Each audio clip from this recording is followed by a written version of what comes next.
जय हिंद दोस्तों, स्वागत है आप लोग का हमारे यूट्यूब प्लेटफॉर्म GSIUS पर। मैं आपके लिए आज बहुत इंपॉर्टेंट क्लास लेकर आया हूँ। क्लास 10th का फिजिक्स है प्रकाश। पता नहीं लोग इसे क्यों इतना टफ मानते हैं, लेकिन आप हमसे इसे पढ़ेंगे टफ है इजी समझेंगे। तो चलिए बिना किसी बात के, बिना कोई बात किए अपने क्लास को शुरू करते हैं।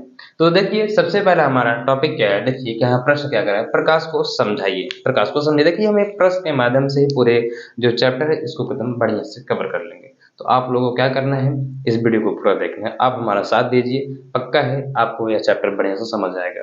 तो पहले इस्तेमाल करिए फिर विश्वास करिए, ठीक है। तो हमारा यही सिद्धांत है। तो चलिए शुरू करते हैं। सबसे पहले क्या है प्रकाश। प्रकाश क्या है, देखिए प्रकाश की वजह से ही हम किसी वस्तु को देख पाते हैं। प्रकाश की वजह से ही हम किसी वस्तु को देख पाते हैं। दिन के समय में प्रकाश रहता है तभी आप किसी वस्तु को देख पाते हैं। रात के समय में प्रकाश अनुपस्थित होता है इसलिए आप किसी वस्तु को नहीं देख पाते हैं, सीधी बात। तो जब रात का समय आता है आप लाइट लेके चलते हैं, मोबाइल की टॉर्च मार लेते हैं, घर में इन्वर्टर लगाएंगे उसके द्वारा आप लाइट जलाते हैं, LED 100 रुपए वाला, ठीक है। तो आप उससे किसी वस्तु को देखते हैं तो क्या है, वो भी एक प्रकाश, उससे भी एक प्रकाश आ रहा है, ठीक है। तो प्रकाश की वजह से ही आप किसी वस्तु को देख सकते हैं। तो फिर धीरे धीरे ऐसी बात आई कि प्रकाश है क्या। तो प्रकाश को देखिए, सबसे पहले हम ये जानते हैं प्रकाश का सबसे बड़ा स्रोत, अगर पूरे यूनिवर्सिटी में पूरे ब्रह्मांड में अगर हम देखें तो प्रकाश का सबसे बड़ा स्रोत क्या है। तो प्रकाश का सबसे बड़ा स्रोत दोस्तों हमारा सूर्य है। सूर्य, हाँ, जो आप सुबह देखते हैं 7 बजे, वही सूर्य। तो प्रकाश का सबसे बड़ा स्रोत क्या है, प्रकाश का सबसे बड़ा स्रोत हमारा सूर्य है। प्रकाश का सबसे बड़ा स्रोत क्या है, प्रकाश का सबसे बड़ा स्रोत सूर्य है। देखिए ये एक हंसता हुआ सूर्य है।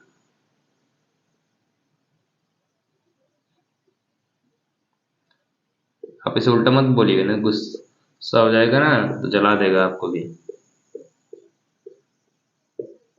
ठीक है। तो ये एक हमारा सूर्य है।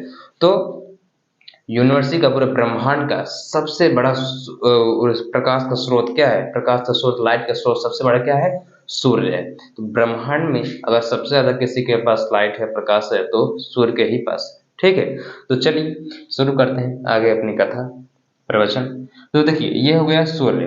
सूर्य से ही, सूर्य से जब प्रकाश निकलता है, यहाँ पर मान लीजिए एक वस्तु रखी गई है। देखिए हम ये देख लेते हैं कि हम किसी वस्तु को देखते कैसे हैं। जब सूर्य से प्रकाश आता है, जब सूर्य से प्रकाश निकलता है तो किसी वस्तु पर पड़ती है, फिर आपका यहाँ पर आंख होगा, आप यहाँ पर खड़े होंगे, आप यहाँ पर खड़े होंगे, ये हो गई आपके ऊपर वाली बहू पुतली। फिर जब सूर्य से प्रकाश निकलेगा, जब सूर्य से प्रकाश निकलेगा वो किसी वस्तु पर पड़ेगा, वो किसी वस्तु पर पड़ेगा। ये मान लीजिए आपकी टेबल हो गई, समझिएगा वस्तु है, ठीक है। ये तो एक वस्तु ही है, कोई भी वस्तु ले लीजिए। सूर्य से जब प्रकाश निकला, सूर्य से जब प्रकाश निकला यह वस्तु पर पड़ेगी। जब यह वस्तु पर पड़ेगी तब इस वस्तु से वह लाइट रिफ्लेक्शन होके आपकी आंखों पर जाएगी, आपकी आंखों पर जाएगी। तब आप इस वस्तु को देखेंगे। यहाँ से लाइट आई, यहाँ से प्रकाश आई, फिर यहाँ से रिफ्लेक्शन होके आपकी आंखों में गई, तब आप इस वस्तु को देख पाएंगे। तो इसी प्रकार आप किसी भी वस्तु को देखते हैं, ठीक है। तो आगे देखते हैं। तो अगर हम प्रकाश को देखें, प्रकाश को अगर मैं आपको एक शब्दों में अगर मैं समझाऊं तो प्रकाश एक प्रकार का ऊर्जा है। प्रकाश एक प्रकार की ऊर्जा है, ठीक है। तो आप लोग क्लास 9 में पढ़े होंगे ऊर्जा क्या है। ऊर्जा एक रूप से दूसरे रूप में रूपांतरण होती रहती है, ठीक है। तो देखिए प्रकाश क्या है, प्रकाश को अगर हम एक शब्दों में देखें, प्रकाश को अगर एक शब्दों में देखें तो प्रकाश एक प्रकार की ऊर्जा है। बेसिकली तो यह एक प्रकार की तरंग है, यह एक प्रकार का तरंग है। तो देखिए 16वीं शताब्दी में तो सबसे पहले न्यूटन आए थे। न्यूटन न्यूटन ने क्या कहा है, जो ये हमारा प्रकाश है यह एक प्रकार का कण है, यह एक कण है। लेकिन फिर कई वैज्ञानिकों के बीच मतभेद चलता रहा कि लड़ाइयाँ चलती रही कि नहीं यह तरंग नहीं यह कण है। तो इनके बीच में लड़ाइयाँ चलती, लड़ाइयाँ ऐसी नहीं चलती रही कि मारपीट हो गया, बम गोला बारूद, ऐसा नहीं कि आप कुछ लोग अपनी बात रखते थे, कुछ लोग अपनी बात रखते थे, जैसे कि आजकल के नेता लोग करते हैं। कुछ अपनी बात रखते हैं, कहीं पर जाएंगे उनकी बुराई करेंगे, कहीं पर जाएंगे उनकी बुराई करेंगे। तो पहले ऐसा नहीं होता था, सिर्फ वो अपनी बात को रखते थे, किसी की बुराई नहीं करते थे। तो आप लोग मत समझेगा कि ये नेता लोग लड़ाई मारपीट, ये वजह मारपीट नहीं हो रही, ठीक है। तो मतलब वो कुछ वैज्ञानिक अपना मतभेद रखते थे, कुछ वैज्ञानिक अपना कहना करते थे कि नहीं हम इसे तरंग मानेंगे, कुछ कहते हैं नहीं हम इसे कण मानेंगे। फिर बाद में एक डी ब्लॉगिंग नाम एक वैज्ञानिक है, डी ब्लॉगिंग नाम एक वैज्ञानिक है, उन्होंने कहा यार लड़ाई मत करो, इसे क्या कहते हैं, इसमें द्वितीय प्रकृति पाई जाती है, इसमें द्वितीय प्रकृति पाई जाती है। यह तरंग भी है कण भी है, या तरंग भी है कण भी है, ठीक है। तो डी ब्रोगिन वैज्ञानिक ने उन्होंने क्या कहा कि प्रकाश में द्वितीय प्रकृति पाई जाती है, प्रकाश में द्वितीय प्रकृति पाई जाती है। तो द्वितीय प्रकृति क्या है? यह एक, अगर इसको हम विद्युत के रूप में देखें तो विद्युत के रूप में यह एक तरंग है, अगर इसे फोटॉन के रूप में देखा जाए तो प्रकाश एक कण है। तो इसमें क्या क्या है, इसे हम तरंग भी कह सकते हैं, इसे हम तरंग भी कह सकते हैं, और इसे हम कण भी कह सकते हैं। तो इसमें होती है द्वितीय प्रकृति। तो प्रकाश में क्या होता है? प्रकाश में द्वितीय प्रकृति होती है, ठीक है। फिर लेकिन अगर हम तरंग देखिए, प्रकाश का सबसे बड़ा जो देखिए, प्रकाश को चलने के लिए कोई माध्यम की आवश्यकता नहीं होती है, अपोजिट सीधे ध्वनि के, साउंड के। अगर आप लोग क्लास 9th में बढ़िया से पढ़े होंगे, ज़्यादा मस्ती नहीं किए होंगे, कटर मस्ती, तो आपको पता होगा कि ध्वनि में क्या क्या था। ध्वनि को चलने के लिए माध्यम की आवश्यकता होती है, प्रकाश को चलने के लिए किसी भी माध्यम की आवश्यकता नहीं होती है, यह निर्यात में सबसे तेज चलता है। जब प्रकाश निकलता है, सूर्य से जब निकलता है तो देखिए सबसे तेज चलता है, लेकिन जब वायुमंडल में पहुंचती है तो धूल कण के कारण इसके चलने में थोड़ा बाधा उत्पन्न हो जाती है, ठीक है। तो वायु जो प्रकाश होता है, यह निर्यात में सबसे तेज चलती है। और वही ध्वनि को चलने के लिए माध्यम की आवश्यकता होती है, और प्रकाश को चलने के लिए किसी भी प्रकार के माध्यम की आवश्यकता नहीं होती है। ये नहीं है कि दीवार रहे, लोहा रहे तभी प्रकाश चलेगा, ठीक है, ऐसा नहीं। तो और जो ध्वनि है, देखिए अगर एक दरवाजा बंद कर दीजिए, अगर ध्वनि उत्पन्न करेंगे तो भी वो बाहर चली जाएगी ध्वनि, लेकिन अगर प्रकाश है चारों ओर से, अगर आप बंद कर देंगे तो प्रकाश बाहर नहीं जाती। तो समझ लीजिए ध्वनि क्या अपोजिट है प्रकाश हमारा, ठीक है। तो अगर आप प्रकाश ध्वनि अगर बढ़िया से पढ़े होंगे क्लास 9th में तो आपको यहाँ पर और बढ़िया से समझ में आएगा। अगर नहीं भी पढ़े होंगे तब भी आप यहाँ से समझेंगे, थोड़ा कंसंट्रेट होकर पढ़िएगा। पढ़ाई को एकदम लगे कि हाँ पढ़ाई कर रहे हैं, नहीं कि मरे तरह से पढ़े हैं बस ऐसे वीडियो देखने, ऐसा काम मत करिएगा, ठीक है। चलिए देखते हैं आगे। ये हो गया हमारा। तो प्रकाश में द्वितीय प्रकृति होती है। अगर इसे हम फोटॉन के रूप में देखें तो यह एक कण है, अगर विद्युत तरंग के रूप में देखें तो, अगर विद्युत के रूप में देखें तो यह एक तरंग है। और प्रकाश का वेग की बात करते हैं, प्रकाश की चाल क्या है? तो पूरे ब्रह्मांड में अब तक सबसे तेज चलने वाली चीज क्या है? प्रकाश ही है। प्रकाश की पूरे यूनिवर्सिटी में सबसे ज्यादा अगर किसी की चाल है तो वह प्रकाश की ही है। तो प्रकाश की चाल कितनी है? प्रकाश की चाल की अगर हम बात करें तो प्रकाश की चाल जो है 3 लाख मीटर प्रति सेकंड है। 3 लाख मीटर प्रति सेकंड, 3 लाख, ठीक है, 3 लाख मीटर प्रति सेकंड।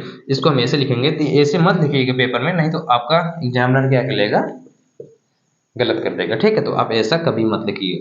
तो प्रकाश की जो चाल है, प्रकाश की यह चाल जो है 3 × 10⁸, 3 × 10⁸ मीटर प्रति सेकंड, ठीक है, मीटर प्रति सेकंड। इसको बढ़िया से लिख दें, मीटर प्रति सेकंड। ये हो गई हमारी प्रकाश की चाल। वेग कहें या चाल कहें, बात एक ही है मेरे दोस्तों, ठीक है।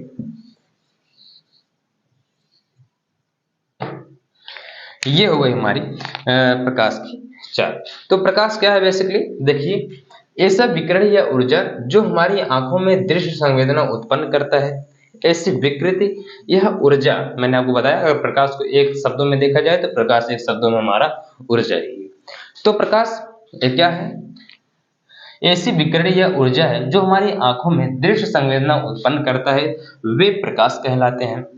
हमारी आंखों में दृश्य संवेदना, देखने की संवेदना को उत्पन्न करता है, वह प्रकाश कहलाता है। इस दृश्य संवेदना के कारण हमारी आंखें अपने चारों ओर रखी हुई वस्तुओं को देख पाती है। जैसा कि मैंने अभी आपको बताया, अगर प्रकाश अनुपस्थित रहेगा तो आप किसी भी वस्तु को नहीं देख पाएंगे, प्रकाश उपस्थित रहता है तभी आप किसी वस्तु को देख पाते हैं। रात के समय में प्रकाश अनुपस्थित रहती है, खेत में अगर आप जाते हैं लाइट लेकर जाते हैं तभी आप देख पाते हैं, अन्यथा आप नहीं देख पाएंगे।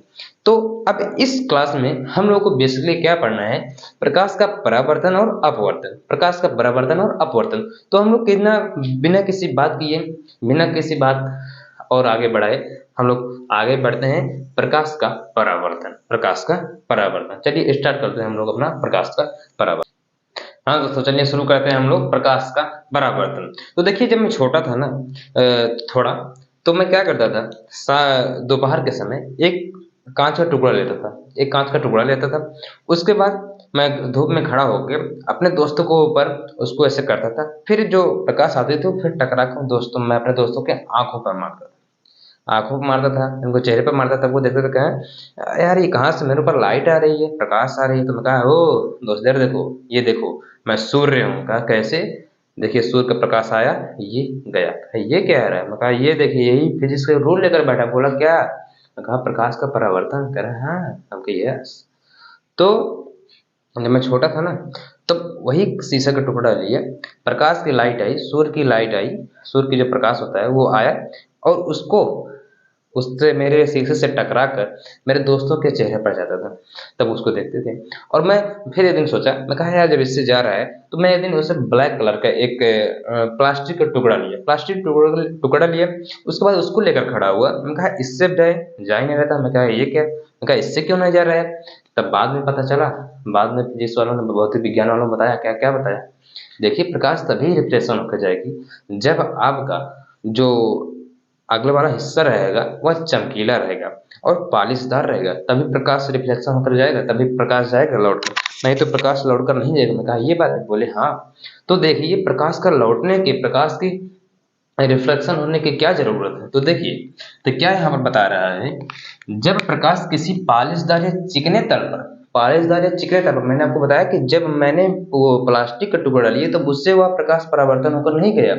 तो यह पालिशदार हो या चिकनेदार हो, चिकने तल पर, चिकना तल हो, गिरता है तो उसका अधिकांश भाग तल से टकराकर, अधिकांश भाग तल से टकराकर उसी माध्यम में वापस लौट जाता है, उसी माध्यम में वापस लौट आता है। तो मान लीजिए यह एक है हमारा तल, यह एक है हमारा तल, अगले ऊपर वाला हिस्सा हमारा चमकीला है, चिकना है, और पीछे वाला ये जो हिस्सा है हमारा पालिशदार है। कैसा है? पालिशदार है। ये देखिए पालिशदार है, ये हो गया हमारा पालिशदार। ठीक है, ये हो गया हमारा पालिशदार। तो क्या कह रहा है, तल से टकराकर उसी माध्यम में वापस लौट आता है। ये आया प्रकाश, ये प्रकाश आया, फिर यहीं से टकराकर इसी माध्यम में वापस लौट गया।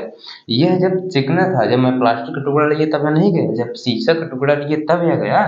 तो देखिए क्या होता है, लौट आता है, माध्यम में वापस लौट आता है। प्रकाश के चिकने या पालिशदार तल से टकरा कर लौटने की इसी प्रक्रिया को प्रकाश का परावर्तन कहते हैं। जब प्रकाश की किरणें किसी पालिशदार या चिकने तल पर आएंगी और वह जब टकरा कर चली जाएगी, इसी प्रक्रिया को हम लोग क्या कहेंगे? प्रकाश का परावर्तन कहेंगे। तो देखिए जब यह किरण आई, जो किरण आ रही है, इसी किरण को, जो यह किरण आ रही है, इसी किरण को हम लोग कहेंगे आपतित किरण। देखिए थोड़ा जो लिख रहे हैं शब्द थोड़ा गलत हो सकता है, आप इस पर ध्यान नहीं देंगे, आप सिर्फ अपने कॉन्सेप्ट पर ध्यान देंगे। आपतित किरण, और जो माध्यम में फिर अपने माध्यम में लौट कर चली गई, इसको क्या कहेंगे? इसको कहेंगे परावर्तित किरण।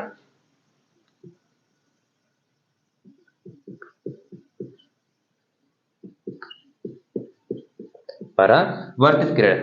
और इसी आपतित किरण को इंग्लिश में बोलते हैं इंसिडेंट रे। इंग्लिश में क्या बोलते हैं? Incident ray. इसीलिए इसको हम प्रदर्शित करते हैं IR से, IR से। और जो परावर्तित किरण है इसको हम प्रदर्शित करते हैं, इसको इंग्लिश में बोलते हैं रिफ्लेक्शन रे। इसलिए हम इसको प्रदर्शित करते हैं RR से, RR से। देखिए I से हो गया इंसिडेंट, R से हो गया रे, यहाँ पर भी वैसे है रिफ्लेक्शन रे। ठीक है, तो ये हो गया हमारा आपतित किरण और परावर्तित किरण। जो आई, जो प्रकाश का, ये समझ लीजिए प्रकाश का यहाँ पर एक सूर्य है, ये समझ लीजिए एक सूर्य है, और ये सूर्य से लाइट आई, जो लाइट आई इसे कहेंगे आपतित किरण। फिर जो टकरा कर चली गई उसी को कहेंगे परावर्तित किरण। तो टकरा कर गई, परावर्तित हो गई, तो इसी को कहेंगे परावर्तित किरण। अब देखिए जहां पर आपतित किरण और परावर्तित किरण जहां पर मिलती हैं, आपतित किरण और परावर्तित जहां पर मिलेंगे, इसी को कहेंगे हम लोग, क्या कहेंगे? इसी को हम लोग कहेंगे आपतन बिंदु। क्या कहेंगे भाई? आपतन बिंदु।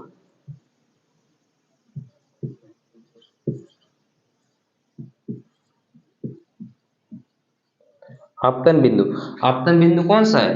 ये है आपतन बिंदु। आपतन बिंदु क्यों कहेंगे?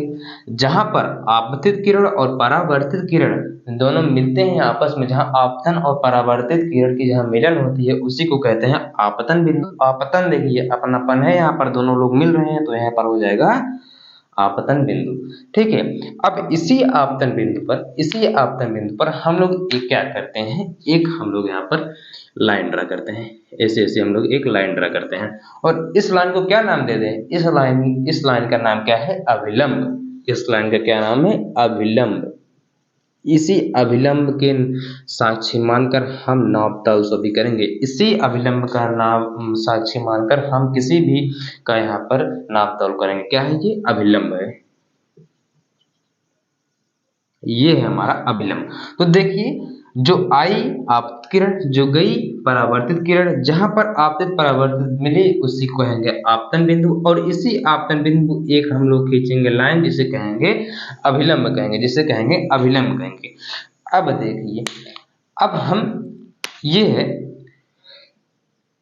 यहाँ पर एक कोण बना, यहाँ पर एक कोण बना। ठीक है, अब जो ये कोण है आपतित किरण और अभिलंब के बीच, इस कोण को क्या कहेंगे, इस कोण को कहेंगे, देखिए आपतित से आपतन, आपतित से आपतन, तो ये हमारा हो गया आपतन कोण, ये हो गया हमारा आपतन। आपतन कोण को क्या है, आपतन कोण को हम लोग आई से प्रदर्शित करते हैं, तो हम लोग लिख देते हैं आई। आपतन कोण को हम लोग आई से प्रदर्शित करते हैं।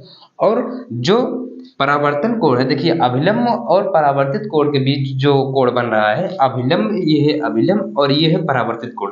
अब अभिलंब और परावर्तित कोण के बीच जो कोण बन रहा है उसे हम लोग कहेंगे परावर्तन कोण। इसे हम लोग क्या कहेंगे, परावर्तन। और परावर्तन कोण कैसे रिप्रेजेंट करेंगे, परावर्तन को कोण को हम लोग आर से रिप्रेजेंट करेंगे। ठीक है, अब देखिए, ये अभिलंब और इस तल से, अभिलंब और तल के बीच जो कोण होता है यह होता है 90 डिग्री, यह होता है 90 डिग्री। अभिलंब और तल के बीच का जो कोण होता है यह कितना होता है, यह 90 डिग्री का कोण होता है। ठीक है, ये होता है हमारा 90 डिग्री का। अब ये बात आती है कि जब यह 90 डिग्री का है, हाँ एक बात और आप ध्यान रखिएगा, आपतन किरण मतलब आई और परावर्तित किरण मतलब आर, ये दोनों सदैव बराबर रहेंगे। मतलब आपतित किरण जितने डिग्री से आएगा, जितने कोण से आएगा, उसी उतने ही कोण में यह वापस उसी माध्यम में वह वापस चला जाएगा। तो क्या है इसमें, आई बराबर आर होता है, आई बराबर आर होता है। और यहाँ देखिए क्या है, अभिलंब और तल के बीच की जो कोण है ये है 90 डिग्री, ये है 90 डिग्री। तो इससे हम यह पता कर सकते हैं कि अब आपतन कोण कितना होगा, परावर्तन कोण कितना होगा। तो मान लीजिए अगर यहाँ पर दे उठा परावर्तित और तल के बीच, परावर्तित किरण और तल के बीच के जो कोण है यह 45 डिग्री है, यह 45 डिग्री है। अब आपको दे उठा ज्ञात करने के लिए कि अब आपतन कोण को ज्ञात करिए, आपतन कोण को ज्ञात करिए। तो आप अगर बढ़िया सभी ध्यान से पढ़े होंगे तो आपको ज्ञात कर लेंगे, अगर नहीं ध्यान से पढ़े होंगे, सीट बैठ की चीज मुंह में से देख रहे होंगे, हाँ पढ़ावत है मास्टर जी, आपतन किरण परावर्तन किरण वैसे अब बताओ देंगे, हाँ हम तो बताएंगे ही, पर आप अगर अपने मन से कर ले तो ज्यादा बढ़िया, क्योंकि बोर्ड में नहीं आएंगे बताने भाई। ठीक है, तो देखिए ये मैंने आपको बताया कि आई आपतन कोण और परावर्तन कोण सदैव बराबर होते हैं, और अभिलंब और तल से इस बीच के जो कोण है यह 90 डिग्री का होता है। मैंने आपको बताया कि परावर्तित किरण और चिकने तल की जो कोण है, मतलब ये कोण जो है यह कोण 45 डिग्री का है। तो आप इसे ज्ञात कर सकते हैं कि आपतन कोण कितना है, आपतन कोण कितना होगा। तो देखिए, जब परावर्तित कोण और तल के ये वाला कोण जब 45 डिग्री है, और मैंने आपको पूरा बताया कि अभिलंब और तल के बीच के कोण 90 डिग्री है, तो आप 90 से माइनस 45 कर देंगे तो आपका आ जाएगा 45 डिग्री। तो आपका आ जाएगा 45 डिग्री, क्योंकि 90 का आधा क्या होगा, 45 डिग्री हो गया। तो ये हो गया हमारा 45 डिग्री हो गया, ये भी हो जाएगा हमारा 45 डिग्री। जब 45 डिग्री हमारा आपतन कोण है, नहीं परावर्तन कोण जब हमारा 45 डिग्री है, तो मैंने आपको बताया कि परावर्तन कोण बराबर होता है आपतन कोण के। जब परावर्तन कोण 45 डिग्री है तो आपतन कोण भी हमारा 45 डिग्री ही होगा, ये भी हमारा 45 डिग्री ही होगा। तो इससे आप ज्ञात कर सकते हैं। ठीक है, तो मतलब यह बदल भी सकता है, ये नहीं है कि ये 45 डिग्री, मैंने आपको बताया कि इससे क्वेश्चन न्यूमेरिकल ऐसे बनते हैं। ठीक है, तो ये हो गया हमारा।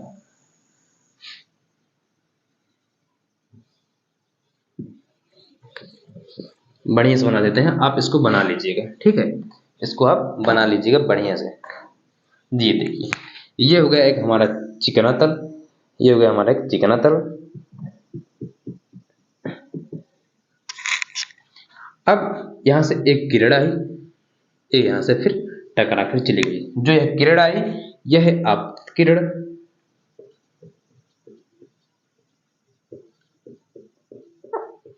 जो टकरा कर चली गई यह है हमारी परावर्तित किरण।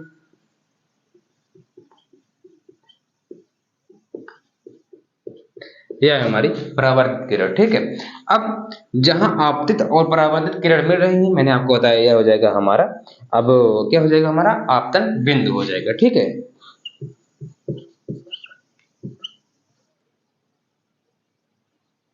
ये हो जाएगा हमारा आपतन बिंदु, ये हो जाएगा हमारा आपतन बिंदु। और फिर यही आपतन बिंदु से एक सीधी रेखा खींचेंगे जिसे साक्षी मानकर हम सभी कोण का नाप तोल करेंगे। तो ये हो जाएगा हमारा एक कोण, ये हो जाएगी हमारी एक लाइन जिसे हम कहेंगे अभिलंब। इसका नाम हम लोग दे देते हैं अभिलंब, अभिलंब। और इस कोण को क्या कहेंगे, इस कोण को क्या कहेंगे, आप लोग कमेंट बॉक्स में जल्दी से जल्दी अभी तुरंत के तुरंत बताइए। मैंने आपको अभी बताया है 2 मिनट पहले, अगर आप याद होगा तो आप बताइए, तुरंत बताइए, नहीं तो अपने बाबू सोना में खोए होंगे तो वो एक अलग बात है। ठीक है, तो देखिए ये है, इसको प्रेजेंट करते हैं आई से, इसको रिप्रेजेंट करते हैं आर से। आई क्या है, आई क्या दर्शाता है, आई हमारा है आपतन कोण। बेटा हम तो बताएंगे ही, पर आप याद करेंगे तो बढ़िया रहेगा। आपतन कोण, आपतन कोण। आर क्या है, आर क्या है, परावर्तन कोण, परावर्तन कोण। और एक बात मैंने आपको बताया, आई सदैव बराबर रहेगा किसके, आर के। तो क्या होता है आई बराबर आर, ऑल टाइम,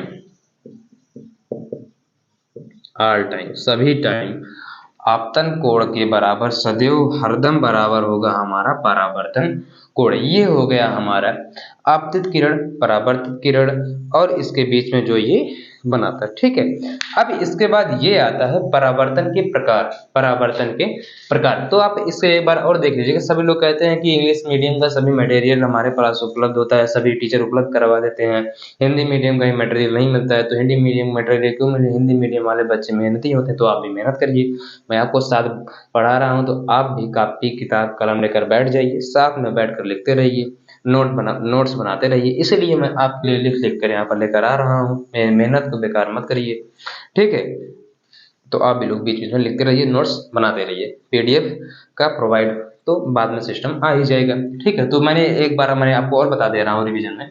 तो जब प्रकाश किसी पालिशदार या चिकने तल पर गिरता है तो उसका अधिकांश भाग तल से टकराकर उसी माध्यम में, देखिए यहाँ पर गिरा उसी माध्यम में टकराकर चल दिया, वापस लौट आता है। प्रकाश के चिकने या पालिशदार तल से, यह चिकना और पालिशदार है, तल से टकराकर लौटने की इसी प्रक्रिया को प्रकाश का परावर्तन कहते हैं। अब इसके बाद आता है परावर्तन के प्रकार।